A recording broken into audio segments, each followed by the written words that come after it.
The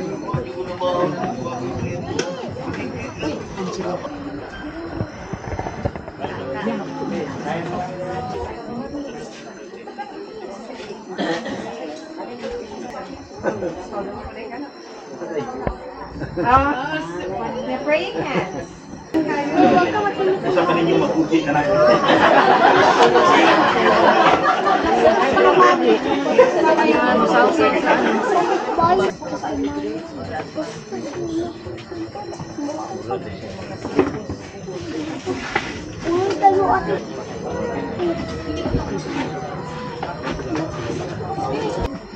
Mga binabi ng mga igsoon, naging gabi kaninyong tanan. Sa dili pa lamang dugan, atong gisaulog ang misa sa katapusan kanihapon. Diyan dito, atong gipamalumbunan ang handumanan ni Kristo. Ang Eucharistia ug paghugas sa inyong mga tiil, isip nagrepresentar sa napulog duha ka apostoles. Ato karong ipadayon ang pagsinabi sa maong handumanan, panaagi sa pagtikas-tikas sa pan ug pag-inom sa bino.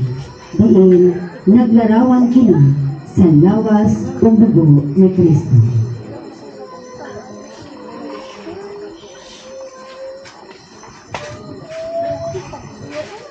Sa ngalan ng samahan ug sa anak ug sa Espiritu Santo.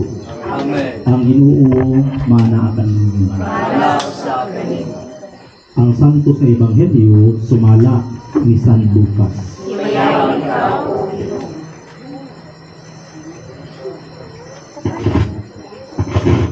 Sa pag-abot sa takna, mitambong si Jesus sa kananan uban sa iyang mga apostoles.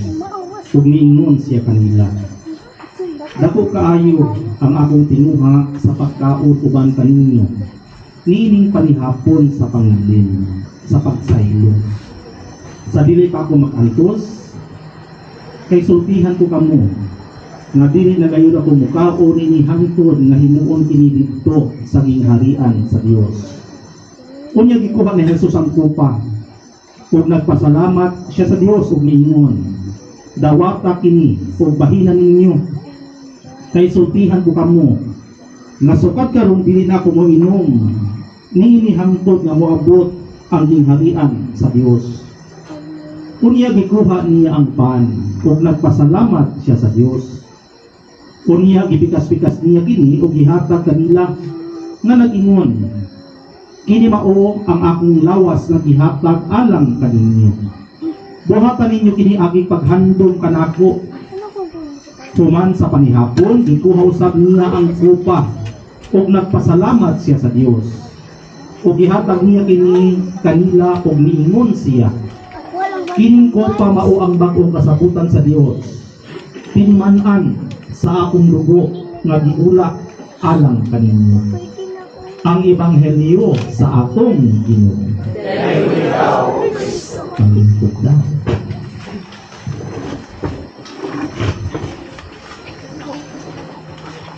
Ang katapihapon sa atong Ginoo gihimo dili tungod kay gipispitidahan niya sa iyang mga apostoles. Tradisyon kini sa mga Hudiyo padungog sa ganiha sa atong mga pagbasa ng kadto ang kuan ang sugo nga kinahanglan mag-ihaw sila og kambing o karnero nga batanon. Kung gamay nga pamilya, pwede mag-ihaw ang pamilya. Kung dako, isa ra ka pamilya. Tradisyon sa mga Hudiyo na ginahimo hangtod karon. Tradisyon sa mga Hudiyo uban ang ilang tagsa-tagsa sa pamilya. Ginahimo kini hangtod karon kada Sabat nila ginahimo aron ginumduman ang nanghitabo ngadto sa ilang pagkabiyo sa Ehipto. Asal sila og kandil o ang nag-asal sila og kandil sa kahuman kadto kana og nagluto sila og pan na walay patubo nga kay sa ilang pagdali sa paghawa ngadto sa Ehipto kana na lang ang pinakasayo nga ilang Ginoo. Kada tuig ilang ining ginahandog, gina-commemorate nila uban sa ilang tagsa-tagsa ka pamilya. Muna nga dili to siya diswinda nga nagwano. Apil to siya sa tradisyon o kang kay ang pamilya sa atong Ginoo mao naman ang iyang mga tinun-an mao nga iya kining gihimo uban kanila. Tingali na ako ang mama ni Jesus. Kita na ang ginigyan ko na ito mga babae nga nagsilbi kanunay kanila.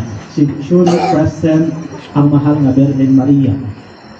Present ang ubang mga babae nga aktibo kaayo na nagasunod o nagapaminaw sa atong Ginoo, aktibo na iyahang mga sumusunod. Karon atong gihimo kini maong tradisyon dili ni gasa kay niuyog ng mahimong apostolos. Apil ni siya sa seremonyas. Apil niya ang atong gihimo. Ipikas ang pan o ihatag ngadto sa iyang mga pinulian o sipod ngadto sa matag usang kanila ang saso. Samang pag ang bino, mausap ang iyang gihimo. Karon atong tilawan ang pan na walay katulog. Ang paghinumdum sa katapusang panihapon ni Ginoong Hesus ug sa iyang mga tinun-an usa ka importanteng bahin sa pagtuo nga Katoliko. Gitawag kini nga Eucharistia o misa sa pagtuong Katoliko. Ang katapusang panihapon may usa ka panghitabo diin si Hesus naghimo sa iyang katapusang panihapon uban sa iyang mga tinun-an sa wala pa siya gilansang sa krus. Sa pagtuo nga Katoliko, ang Eucharistia dili lamang usa ka yano nga paghandom niini nga mga panghitabo kundi usa ka sakramento nga nagpakita sa kaambitan sa presensya ni Hesus na pinaagi sa santos nga misa ang pan ug bino na himong lawas ug dugo ni Hesus. Ang Eucharistia mao ang labing balaan nga selebrasyon sa pagtuo nga Katoliko. Busa ang paghandom sa katapusang panihapon usa ka espesyal nga okasyon sa paghinumdom ug pagsaulog. Ang pag-usab sa katapusang panihapon ni Kristo adunay espesyal nga kahulugan alang sa mga Kristiyano, labi na sa mga Katoliko. Ania ang pipila ka mga rason ngano nga kini importante. Pagsunod sa sugo ni Hesus. Diha sa Biblia, gisultihan ni Hesus ang iya mga tinun-an sa pagbuhat sa Eucharistia isip paghinumdum kaniya. Buhata kini sa paghandom kanako. Lucas versikulo 22, kapitulo 19. Pagpakita og gugma ug pagka masulundon. Ang paghinumdom sa katapusang panihapon ni Kristo usa ka paagi sa pagsunod sa iyang ehemplo sa gugma ug pagserbisyo. Pinaagi sa paghinumdom sa iyang katapusang panihapon, ipakita sa mga Kristohanon ang ilang pagkamasinugtanon ug gugma sa Ginoo. Pagpalig-on sa pagtuo. Ang paghandom sa katapusang panihapon ni Kristo naghatag og kusog ug inspirasyon sa pagtuo sa mga Kristohanon. Pinaagi sa pagtutok sa mga importanteng mga panghitabo sa kinabuhi ni Hesus, kami makakuha og inspirasyon ug kusog sa pagpadayon sa pagsunod sa iyang mga pagtulun-an ug mahimong mas duol kaniya. Paghiusa isip usa ka komunidad. Ang Eucharistia nga usa ka bahin sa paghandom sa katapusang panihapon ni Kristo naghiusa sa mga Kristohanon isip usa ka komunidad sa pagtuo. Pinaagi sa pagtambong sa misa o pag-ambit sa santos nga komunyon, nahiusa kami isip pamilya sa pagtuo.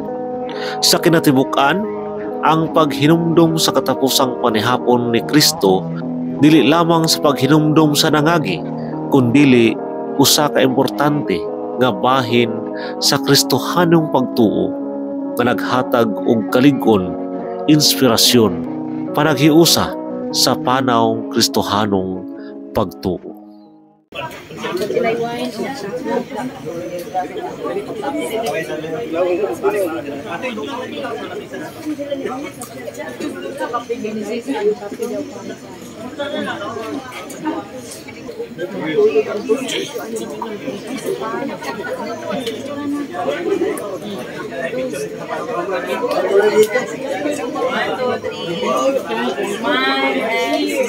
Cheers!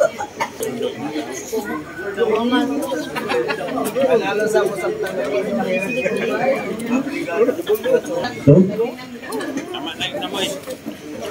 mag-ampun kita. Maluloy ang amahan. Itugod nga kining among paghandom sa katapusan panihapon sa imong anak nga si Jesus. Uban sa 12 ka mga apostoles.